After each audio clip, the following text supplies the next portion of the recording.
Si vous pensez que la vie est facile, je pense que vous ne connaissez pas l'anatomie de la tête.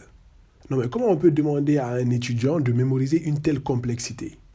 Alors qu'à elle seule, la tête regroupe les spécialités comme les dentistes, les neurologues, les stomatologues, les ophtalmos, les maxillofaciales, les radiologues, les neurochirurgiens, les ORL, et j'en passe. Mais comme vous ne pouvez pas échapper à votre destin, laissez-moi vous introduire en tête à tête cette même tête qui est la structure osseuse la plus complexe du corps humain. Introduction. La tête comporte 22 os. Mais est-ce que vous connaissez ces 22 os? Je suppose bien que non. Alors oubliez ce chiffre jusqu'à ce que vous vous familiariserez avec ces os. Merci. Donc ces os sont divisés en deux grands groupes, les os du crâne et les os de la face. Passons aux fonctions. Comme qui dit os, dit tout de suite muscle. Chaque fois quand vous allez parler d'un os, de la fonction d'un os, ajoutez-lui s'il vous plaît un muscle. Même si ce n'est pas vrai, c'est vrai. Merci. Donc les os du crâne entourent et protègent l'encéphale. Vous ne connaissez pas l'encéphale? Arrêtez cette vidéo s'il vous plaît. Merci.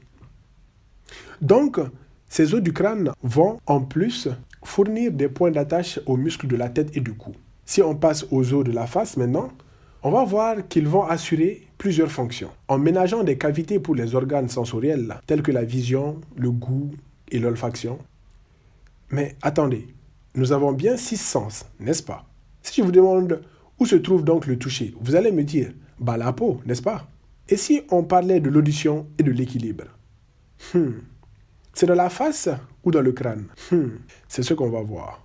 Donc ces os permettent aussi, comme la majorité des os bien sûr, l'attachement des muscles de la face, responsables des mimiques du visage. Mais moi, je vais ajouter une troisième partie.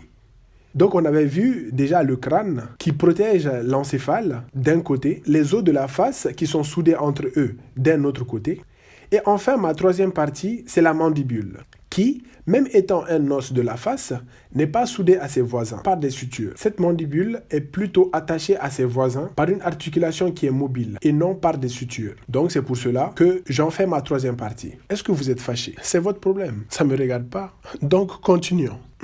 Et avant de rentrer dans les détails qui font toute la beauté et la complexité de ces os, laissez-moi encore survoler quelques points importants. Le crâne est composé de deux parties, comme on aime bien diviser les parties, d'une voûte et d'une base. La voûte crânienne est aussi appelée calvaria ou calotte. C'est, si vous voulez, le toit de la tête. Et la base, qui forme le plancher du crâne, va être sa partie inférieure. Bien. Et nous verrons que la base n'est pas aussi plan que ça. Des arêtes osseuses proéminentes sur la face interne de la base vont diviser celle-ci en 3 niveaux, ou fosses crâniennes. Les fosses crâniennes postérieures, moyennes et antérieures.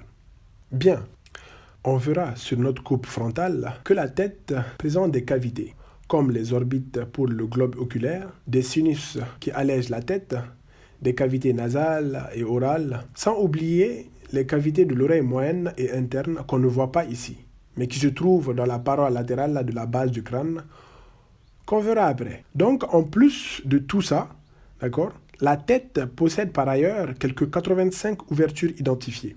On parle ici de tous les trous, des foramens, des canaux, des fissures, etc. Et les plus importantes de ces ouvertures permettent le passage, par exemple, de la moelle épinière, des vaisseaux irriguant l'encéphale et des 12 paires de nerfs crâniens. Est-ce que c'est bon pour une introduction?